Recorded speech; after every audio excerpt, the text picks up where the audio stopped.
আসসালামু আলাইকুম। পিতার বর্তমান বয়স পুত্রের বর্তমান বয়সের 6 গুণ।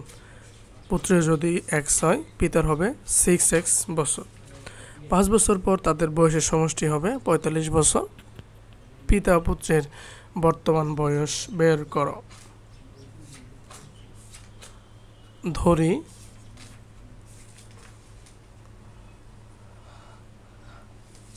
পুত্রের বর্তমান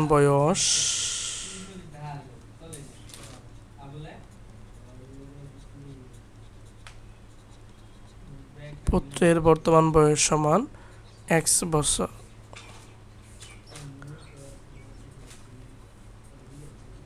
পিতার বর্তমান বয়স সমান হবে 6x বছর। আবার বলছে যে 5 বছর পর তাদের বয়সের সমষ্টি হবে, তাহলে 5 বছর পর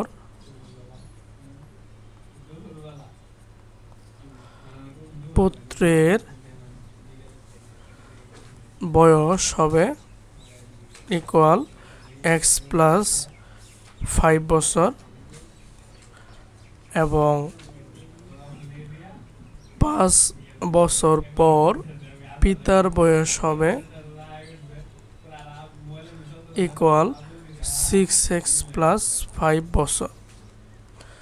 আচ্ছা, এখন শর্ত মতে আসি।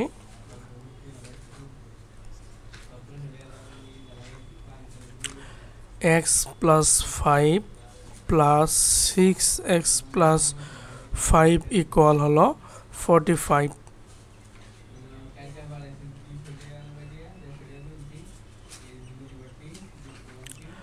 বা 7x সমান 45 আর বাম পাশে হচ্ছে প্লাস 10 মাইনাস 10 হয়ে যাবে, বা x ইকুয়াল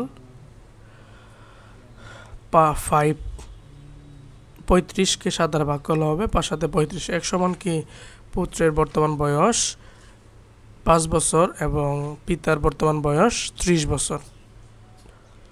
অতএব পুত্রের বর্তমান বয়স ইকুয়াল 5 বছর, পিতার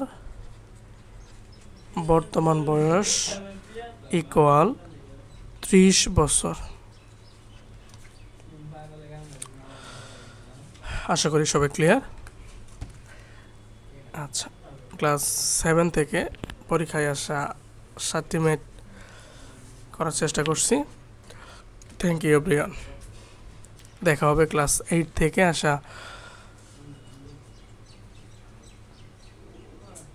প্রশ্ন সমাধান।